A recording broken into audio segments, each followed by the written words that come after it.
For NPR comes from BP, who believes that we can achieve energy security by investing in a diverse portfolio of energy sources. More at bp.com/US. The battle of living paycheck to paycheck is made worse by a frustrating phenomenon. When you have less money, you often end up paying more for goods and services than people with greater wealth.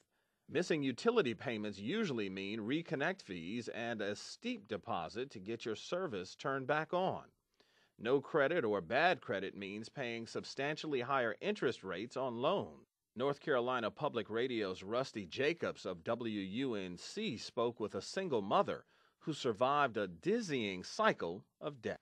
Lisa Engelkins lives in a trailer park in Winston-Salem with her 11-year-old daughter Sierra and their pets, 3 cats and also a gerbil and a lizard. Of course, they're probably the cheapest to take care of because crickets are like $1 a dozen to feed the lizard, and gerbil food goes a long way, so the cats eat like little horses, so they're probably the most expensive.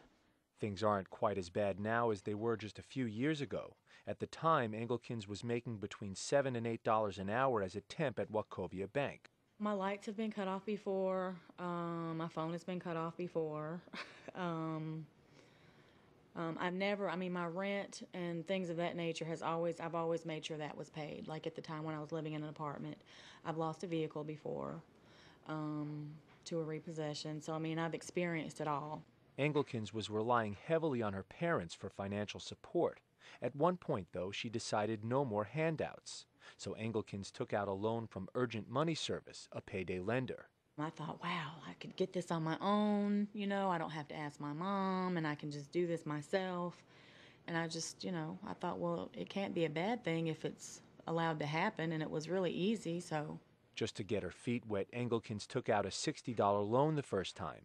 For that, she had to pay a $10.59 fee. You get the $60, and then on my next payday is when it would be electronically taken from my checking account.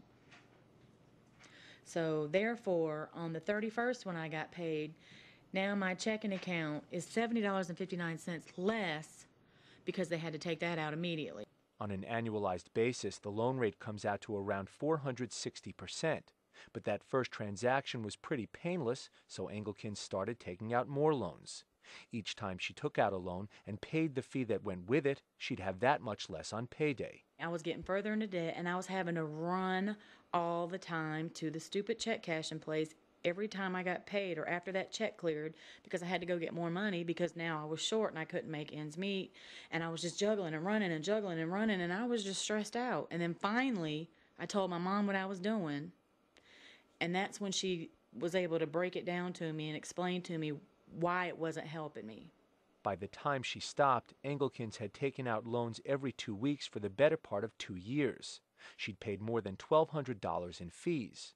Many other payday lending customers take out just one loan, but return every 2 weeks to pay the loan fee. That way the customer keeps the payday lender from taking the principal loan amount out of the customer's paycheck. Al Ripley calls these kinds of lending practices predatory. Ripley's a housing and consumer affairs advocate with the North Carolina Justice Center. What communities really need are financial services that are really appropriately priced. These financial services are not really priced according to risk. They're priced according to profit. They're priced and designed to generate as much profit as possible. Let's put an individual, for example, in the context of a payday loan, in a situation where they cannot pay this loan off in 2 weeks and they have to come back and pay us another fee. That's done by design. That's why it's so profitable. And these industries are enormously profitable. Ripley is standing in a shopping center in Raleigh. The shopping center has a payday lender, a pawn shop, a check casher, and a rent-a-center, a rent-to-own store where customers can make monthly payments for furniture and appliances. What rent-to-own does is it disguises a loan agreement instead as a rental contract. And so they might sell you a TV that's really worth $200 at another establishment, but they're going to sell it to you for $600 and charge you $50 a month. For example, you could buy a 27-inch Toshiba television at Best Buy for $353 or pay $13 a week for the same television from Rent-A-Center. On a 52-week payment plan, the total price of that Rent-A-Center TV is almost twice the sticker price at Best Buy.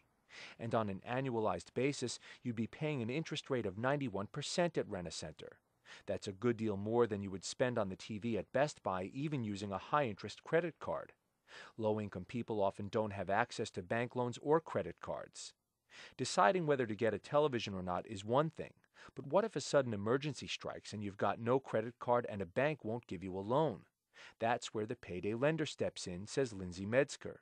Metzger's a spokeswoman with the Community Financial Services Association, a payday lenders trade group. What do you do if your car breaks down or your daughter has to go to the emergency room? Unfortunately, many Americans don't have money set aside in those type of circumstances. And if you find yourself, faced with a utility getting shut off in 2 weeks, where do you turn? Metzger says in a perfect world, everybody would have savings to handle unexpected emergencies. Since some people don't, Metzger says payday lenders perform a vital service. Whether or not payday lenders perform a vital service is debatable, but Martin Eakes says one thing is indisputable. It is so expensive to be poor. Eakes is the founder and CEO of Durham-based Self-Help, a nonprofit lending institution that provides home and business loans to low-income and minority customers. And I don't mean it in a symbolic way. I mean physically, literally, in dollars and cents. It is more expensive to be poor than it is to be middle class. In a poor community, you'll have a convenience store instead of a grocery store.